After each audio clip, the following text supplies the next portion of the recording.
Hello guys, welcome back to the Big Screen Show. My name is Victor. I'm Alex. And we're back bringing you guys another review of the next episode for Daredevil. Episode 4 just dropped. We just got done watching it. We're recording this right after watching it. Big one. Exciting one. We got some things right from the last review. Or from the last recap that we did. We called it, obviously, that the episode would start with Matt pretty much going through the downfall of the ending of the previous episode and, what comes from that and the fallout from that. And also we predicted that the Punisher would enter in this episode, and we were right. Yeah. Side note, I have a problem with Marvel and whoever chooses the thumbnails for these episodes and what they decided to choose as the thumbnail for this episode, because, come on. It should be a surprise to everybody that the Punisher will be in this episode, but you chose the thumbnail to be John Bernthal and Charlie Cox in the scene from that little snippet from the trailers that they dropped, that they had together, as the thumbnail. So it's like, we already knew it was coming as we were going into the episode, and that kind of bothered me. They're basically giving the people what they want. That's been one of the most anticipated things about this series. I know, but you keep people on their toes, and then boom, it comes out of nowhere, minor thing. But anyways, thoughts? Oh, my God, the moment between those two was exactly what I wanted to see. Although the situation about how Matt ended up there was not the way I expected, because he barely just walked up in on Frank. So it's like, he's known where Frank has been this whole time, and so that's what you got out of that. Facts, fair. Yeah, because he knew right where everything was. He knew exactly where to go. Yeah. But the circumstances was a lot different from what I was expecting. Because as you know, the episode basically follows with Matt finding out about Hector, and this kid does have this kind of like I said, he kind of has this overbearing bit of guilt in moments, especially when he had to stop Hector's niece from going to see his body and everything, and he's basically trying to give her the sense of hope that someone some way will find the person that did this, but the circumstances ranging for Matt's reasoning for going to see Frank is the fact that he also is kind of projecting, trying to find somebody to blame for this whole thing, where again, he knows about these cops that are kind of being more like the Punisher-esque. Punisher worshippers. Yeah. Honestly, hey, Frank even knows about it. So, yeah. So, that shows Frank is still dialed in, because when you see the place that he's in, he's locked in. Oh, yeah. All beard, bruised face, wall of targets and places and locations and everything. Yeah, he's been in some shit recently. Yeah, he had to have been in some shit. Although his new gear that he's got going on, all black military style type thing, just not with his full body armor and stuff like that, because he at home, he's not out doing his business or anything yet. So Matt calling him at a time where he's home, but yeah, Matt is mostly trying to find Frank to blame on this, considering now they still basically have still a bit of tension with each other, especially going back from season 2. And again, season 2, episode 3, this and that, the whole conversation just takes me back to that moment, but it goes even more deeper and just shows the phenomenal emotional range of Charlie Cox's acting, where Matt is literally trying to find reason to blame Frank, and Frank, why don't you ever just try and take this stuff overseas, back in service like you used to? But it's half the time, and Frank is just you're not here for that type of reason. You're here for you're here for a reason, you want permission to go and do something. Because Frank, I think Frank is probably the best person to talk to Matt about this. Whereas with Matt, he has to lie to people because his other half for the whole fullness about Foggy's death and guilt. Because again, Matt has probably spent the whole year probably not even talking about Foggy, or just kind of repressing it. Yeah. In episode 3 where Heather got him to talk a little bit more about it. Because even Frank was confronting come on, say his name. It's painful for Matt to even say his name, but Frank, he's always no gloves on. He's just gonna go full straight at you. Yeah. Man, it's you're basically trying to push the whole thing onto me or anything, but honestly, you're basically trying to deny yourself this rage that's eating at you, this sense of guilt and everything, and basically trying to get a reaction out of Matt. Because Matt literally slapped him, took a swing at him, but it's like and Frank is like, that's the honest thing that you've done since you came up in here. Yeah. Because like Frank knows that, Frank is probably the only best person to understand his pain.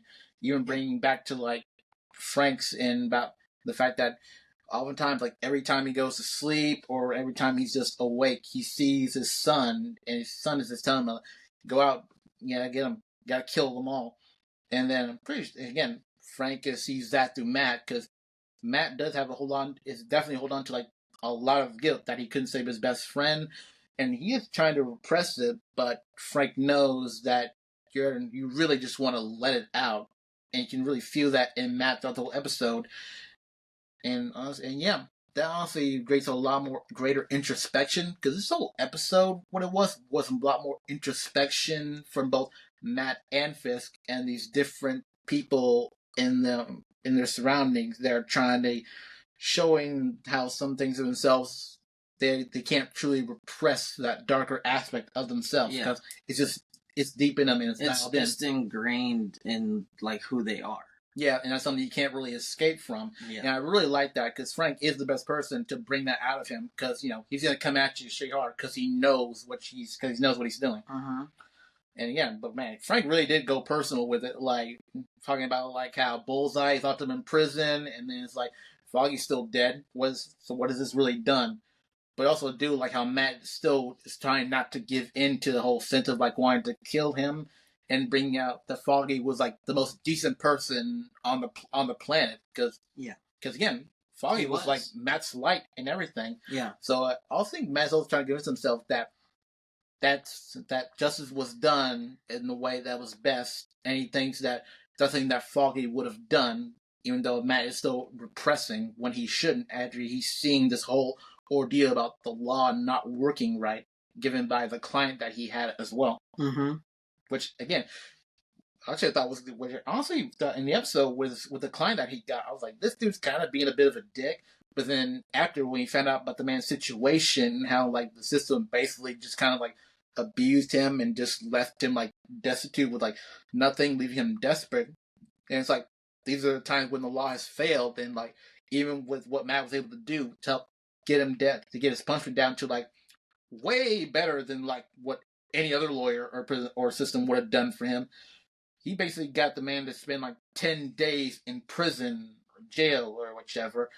But even though with the dude's record of like list of history as a criminal, they would have just made that. They would have just made him be up in jail for like more than a month. Yeah.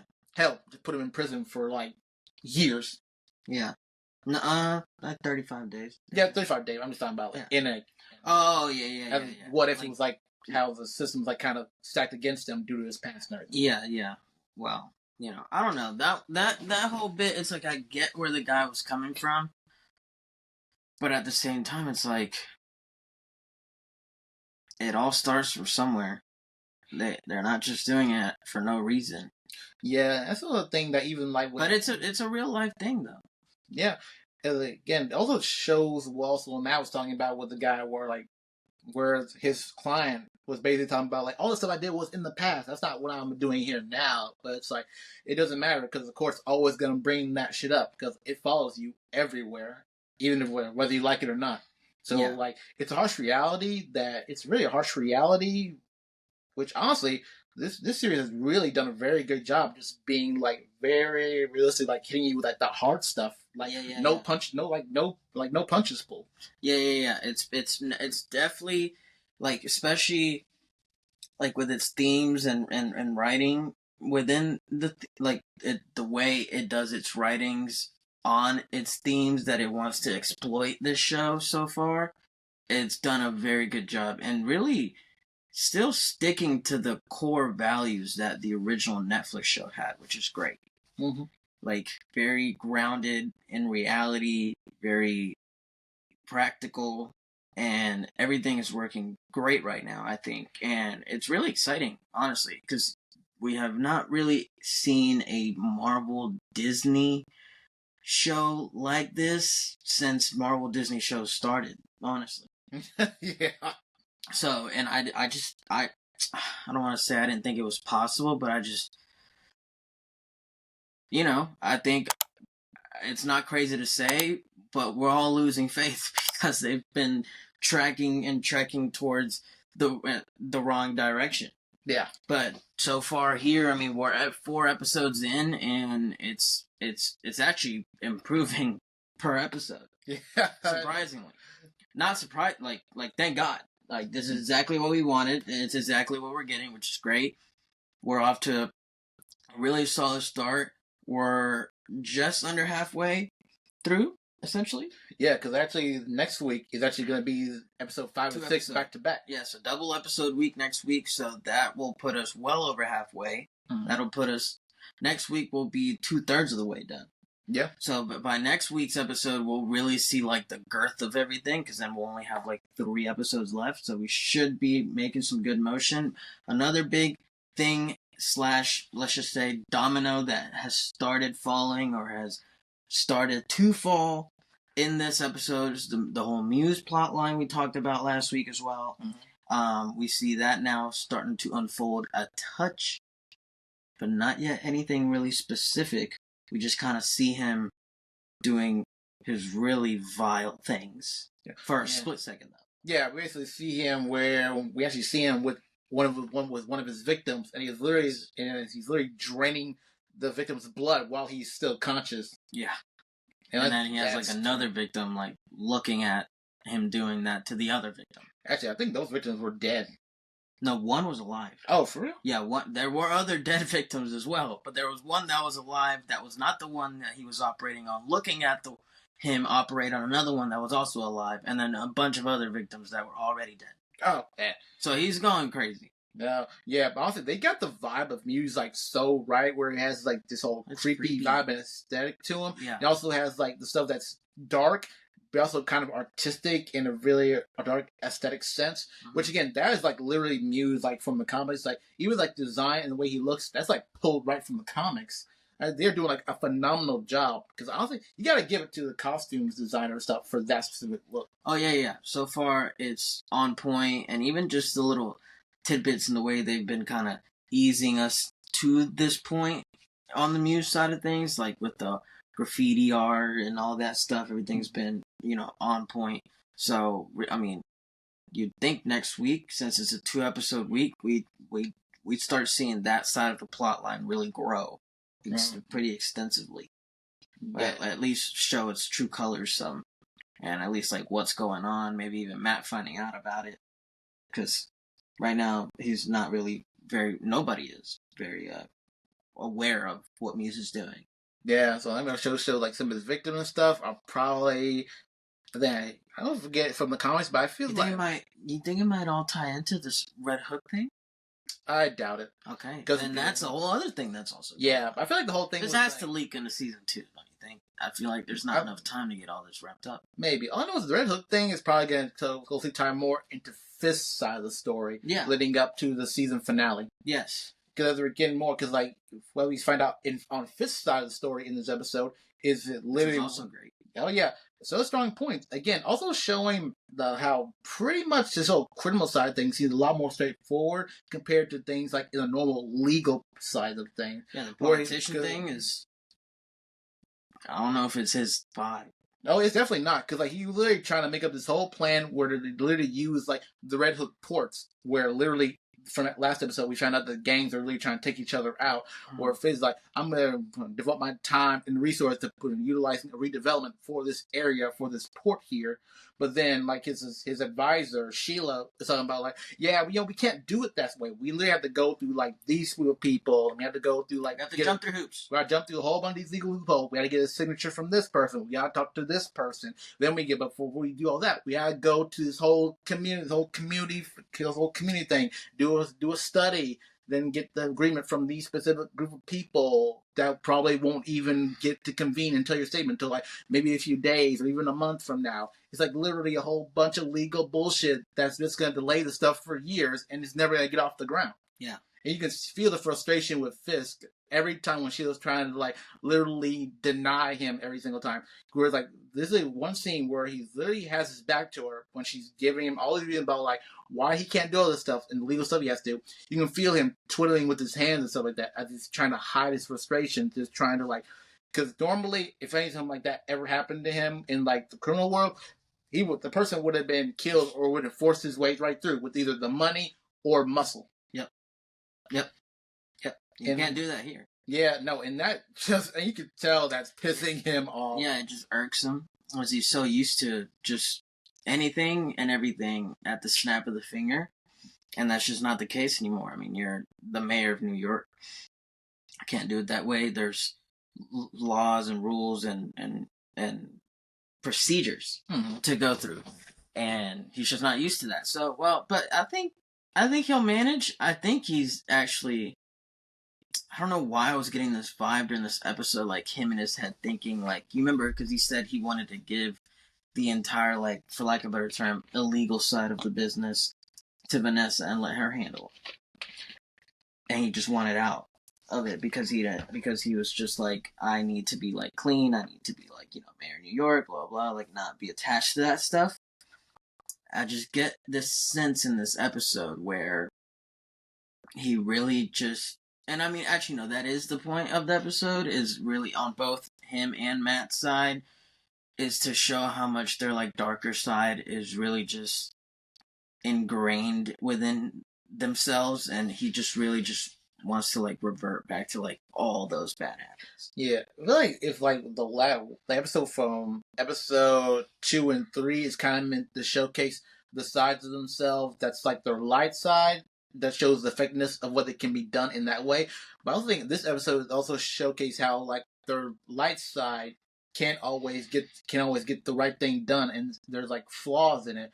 Whereas you kind of see from if it was done from their darker side perspective, better results probably would have come. Where it shows like the flaws and positivities in both their darker side and their lighter sides. Yeah, it's like pros and cons for both. Yeah, the yin and yang. Yeah.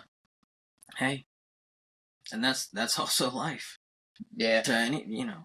Yeah, but honestly, going back to what you said for what you were talking about the whole like criminal side of things, I would say that after the whole therapy session with Fisk and Vanessa, gained a lot more things into perspective. Which one? This one in this episode? Yeah, in this episode that we're talking about currently. I almost feel like after their therapy session, after Vanessa was being more open about the fact that, you know, Fisk basically did leave her, and then talking about like the Adam infidelity type stuff like that, where they both did have solid points. But again, you go see Vanessa's side more so, since again he was gone and he didn't like have any sense of contact with her. So again, she did feel lonely and betrayed.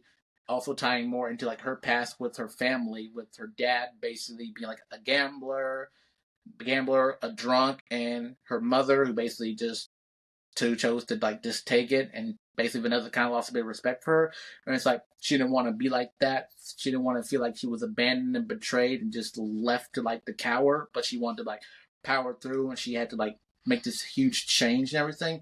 I feel like after her and Fisk's conversation with them at the dinner table, I almost feel like maybe Fisk is starting to see that other side of her, and maybe he might allow her to go back and doing a little more control on the illegal side of things, to try and get things done for the whole Red Hook development.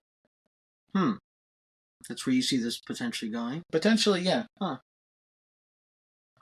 Well, I can see that. But it's also like I think there's gonna come a point in, I don't know whether if it's the next episode, you'd think it's the next episode, but where, you know, the therapist asks them to really think about if they're trying to dissolve this marriage or resolve this marriage, you know, and I think that's key.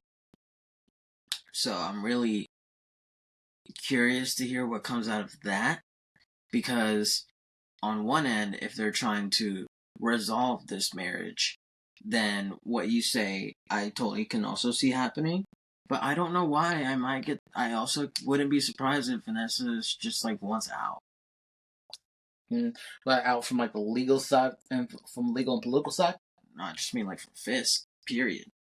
Now, I don't know. I don't think I could see that happening. Because honestly, like I said, Fisk probably wouldn't let her go. But I'm just saying, okay, that would destroy him. She's giving like really standoffish vibes right now. Well, I really don't mess with you vibes. I think that's kind of more of a more word thing where he's gonna get more caught up in the whole political side and just kind of like ignoring other potential problems in like the illegal side, where in some way or another, because again she stated she does still care about him, she still loves him, but I think the whole thing is that she just feel like he is kind of like straying away and focusing too far on like the more politics side of things, and she feels like that's gonna stifle him and that's gonna stifle her. Yeah. And where like nothing is probably gonna get done the way on either side. Exactly. Yeah. I really don't see a type of thing where she would actually leave him. It goes back to like what I was talking about in our last review episode for episode 3, where I can kind of see like the only way Vanessa will probably leave is if Muse killed her as one of his targets. That'd be something. Yeah, I mean, that would definitely set Fisk off, especially with that would tie into what would go from the season finale into season 2 with the whole Devil's Reign type of thing, potentially. Man, I'd actually kind of like to see that. Right? Yeah, I would, because that'd be like peak television right there. That'd be really good stuff. Because I mean, at that point, you're tying like everything together. You got Fisk in it now because Vanessa's dead. I assume we can safely assume Dee Dee's been on his tracks because he's a mass murderer, essentially. And then you're tying like all that together.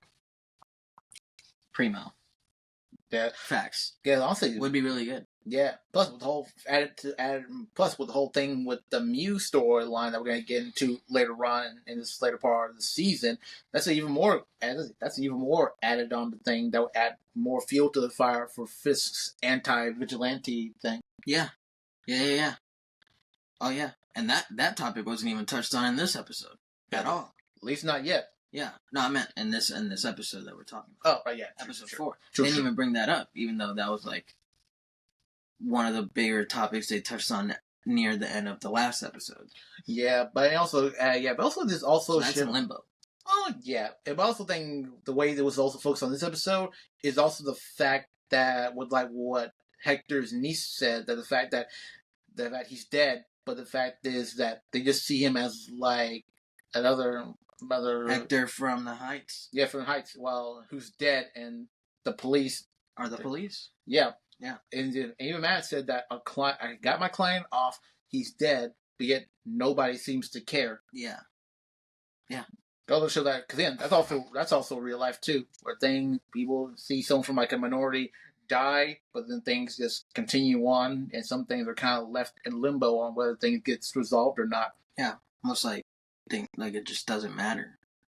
Yeah, I think they didn't matter, even though they mattered to somebody. They had family. Yeah, of course. And that's literally what Matt said to Officer Powell, who he believed was the one that killed Hector, but after hearing his heartbeat and trying to get him close, he's like, yeah, he didn't do it. Yeah.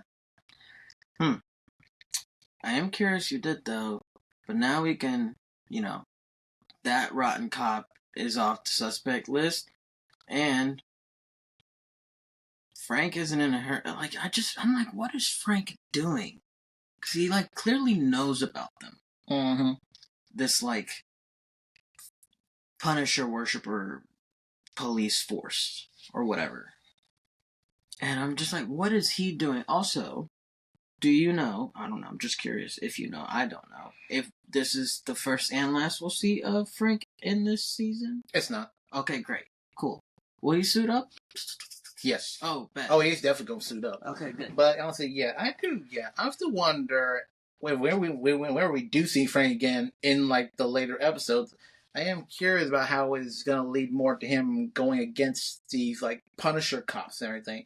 Because, again, Matt did tell him that it's now cops and stuff now, but I also wonder what Frank is also doing that's kind of got him, well, how he as we saw him, he's got a full beard, bruised face, and everything. So clearly, he's been up to shit. So I wonder if we'll probably catch him later on doing on like one of his missions or something like that, and that kind of leads into like him back into teaming up with Matt again, where he suits back up, as well as dealing with the Punisher cops. Yeah, well, this actually kind of brings into effect a question I meant to ask you. Do you still believe pacing is good? Oh yeah, Okay. I think his thing is. I think actually the pacing is actually pretty tight. Because I think he's making use of the time where I don't think anything feels very wasted or something that feel like that could have been cut. Okay. Well, you could have cut that whole bit with Fisk getting sang to by kids. Oh, yes. Oh, yeah, we could have cut that. Oh, my God. I literally hated that whole entire sequence there. I don't care if those are children. If they can't sing and they're terrible, you need to shut them up. I'm just like, we could use this time to do something else. Yeah, I would definitely have cut that. I would have removed that altogether. And the Latvians, too. Like, I get it, but like, pass. Well, yeah. I feel like that was also done more for a bit of a comedy thing, since Fisk was just coming from, like, hearing, like, the kids singing the American version. Yeah, I'm just saying all that. Yeah. All the singing. Yeah. Cut that. But in reality, what they were trying to show us is that Fisk is not doing so well in this job. Yeah, he's not really doing anything for this. He's not doing anything really important compared to what he's been doing beforehand in the original series. Well, just like the fact that he's just like not built for this job, because like that is the job of a mayor to do things like that, and he's clearly like uncomfortable, and he like much rather be like, doing like deals with big gangs in the back or something, than that. Yeah, that is true. I think that's like what the goal of those scenes were, at least in my interpretation. But like, I was like, bro. Yeah, so those children saying hurt my damn ears, I swear. Oh, they hurt Fitz's too. I'm so glad he stopped them, because the teacher was talking about, we have another one for him. I'm like, oh my God, no. Please, no. Yeah, no. Oh. And we finally see Matt go up to his storage unit where he has his cowls, suits, weapons, etc. Thoughts? Oh, yeah. Amazing. I feel like this definitely I know I predicted that he would probably try and suit up in this episode. Didn't you actually say somewhat in the end of this episode? Yeah, I thought we predicted he would try and suit up in this episode, but like I'm wrong. But like I feel like with him actually going up to get his stuff that he probably literally has not touched for like a year ever since the death of Foggy. Like this is definitely the time where it's definitely gonna ramp up, where it's great to just get back out there. Mm-hmm. I think that's also that scene where he's literally just like messing around, training with this little bully club with this new like nunchaku style type thing. I don't know what the weapon is called. I forget at the moment, but I do know what it is, but it escapes me. But while Matt's doing that, we also cut to Fisk going down to like a basement, and then we finally get to see Vanessa's lover, Adam, who, as we talked about in therapy session, when Heather asked about it, he's like, we don't know where he is. But it's like, we know that Fisk did something. And when we watched it, so did I, because like in episode 3 last week, there were bruises on Fisk's hands where he had just been punching something. That's right. So it's like he beat up Adam just to grab him. Yeah. And now you see him like Fisk literally sitting down at the table just enjoying a nice meal, while Adam is literally locked up behind some bars, literally begging to be set free. Yes. And I think, do you think Vanessa knows he's down there? Or do you think Vanessa's answer of she doesn't know is genuine? I think it's genuine, but I feel like she probably more like suspected that he was probably dead. She definitely believes that she doesn't know where he is, but she's pretty sure she has like this rising suspicion that he's probably dead since she hasn't heard from him. Yeah. Yeah. Like, hell, we all thought he was dead. That's like the first thing you would think of. I think it's hilarious. But, like, so Fisk. Yeah, because honestly, he's making that man suffer, and it's like... He's been down there for a minute. Oh, yeah. And the fact that he just goes down there to eat his dinner and just enjoys it. He's still sick in the head, bro. Yeah, that's some Kingpin shit. That's just then. This whole moment in these films, like literally them kind of letting their darker half out a little more. Kingpin is on the screen. Daredevil is on the screen. Yes. Mm-hmm. Yeah. So yeah, we're definitely seeing them choosing later on in these later seasons. It's gonna be, I swear, episode 5 and 6 is gonna be like the turning points for them, for their darker halves to becoming more upfront. I think we're gonna get off to the races next episode 5. Yes. Yeah. At least it's set up that way. Yeah, that's what I'm saying. Because again, if he didn't suit up in this episode, Matt is definitely gonna be suiting up in episode 5. Yeah. I feel it. It's gotta happen. Yeah, especially with that. With what we were just talking. He went to his little wardrobe closet, whatever you want to call it, where he has. He's like back with the Daredevil stuff. It has to come next episode. It has to. Yeah, cause he's just feeling that calling and stuff. Cause like what Frank said, he's running out. He's running out of patience and like determination for like doing it the right way or whatever. Like enough is enough, and I think he's reached the limit, especially after that conversation with Frank. Mm-hmm. He's really like turning the corner on this. So I'm excited. I swear, when Matt suits up, he's going after Officer Powell. That's probably like the first. That's probably like the first thing that he goes for. Yeah, he's gonna go for lots of people. Oh, because I just feel like he's filled up with so much anger, especially stemming from like all the pent up frustration of the past year. Mm-hmm. He's gonna go crazy. But yeah, like Frank said, he sees it in him. Yeah, exactly. Yeah. Yeah, but I swear, when Rat shows up all suited up again, I swear Frank is gonna have like such a smile on his face. Oh yeah. Yeah. So such a good conversation. Such a good conversation. It was like giving that same vibe that it was given back when they had their conversation on the rooftop in season 2. Yeah. So good. The writing is starting to really show its teeth again, coming out and like really being top notch. Yeah, but I swear, look, John Bernthal and Charlie Cox's chemistry together in these scenes is phenomenal. That is like some stuff that you want to see, that you see straight from comics like that. Yes, impeccable. Just money, no complaints, really.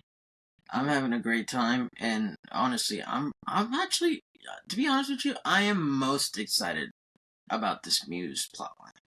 Yeah. To be honest. Yeah. That's right up my alley. Mm-hmm. I love that, like, horror, kind of scary, serial killer vibe kind of thing. Thriller, kind of suspenseful, I'm all for it. And for you to add that in this show, with these characters that I've already loved for so long, could not be better. Yeah. So that's what I'm most excited for. Oh yeah, I'm just so excited for next episode, back to back, episode 5 and 6. Yeah, it's gonna be so good, back to back, and I just feel like there's a specific reason as to why they're doing it this way, and I feel like the next 2 episodes are gonna be like something big. Oh yeah, like you can't just drop a 2 episode week in the middle of your season just for it to be like 2 like mid episodes, Yeah, cause I feel they gotta be like bangers. Yeah, cause I feel like those episodes 5 and 6, they're definitely gonna be connected with each other, like episode 1 and 2 was. Yeah, it's more like almost like a part 1 and a part 2 to the same thing. Yeah, if that makes sense. Oh yeah, I get it. Yeah, that makes total sense. Yeah, which is exciting. Hopefully 2 hours. A little 52, 55 minute per would be nice. That would be great. If they could just not short us sub 50, I'll be over the moon. Mm-hmm. Yeah, yes. I feel it. Yep. Anything else, episode 4? I think I got everything I said off my chest. Yes, fantastic. Daredevil, Born Again, is rolling. It's rolling. 4 episodes out, 4 episodes in, and so far, they're cooking. I think they're cooking with peanut oil. I think they are onto something really good, real special. It's starting to show its teeth. They're still handling everything the right way as you'd want as a fan of the original Netflix show. And so far, we're happy. We hope y'all are enjoying it as well. Let us know if you are in the comment section down below. We want to talk any and everything Daredevil Born Again, especially this nerd. He loves DD. And also, if you like videos like this, please make sure to let us know by hitting that thumbs up button down there, because it does really help us out. And if you like videos like this, come join us, subscribe to the channel. We try to bring you guys videos weekly, sometimes more, but please make sure to subscribe, because that also does help us out. But again, we are the Big Screen Show. This was our episode 4 recap and review for Daredevil Born Again, and we'll be with you guys very soon. Peace out.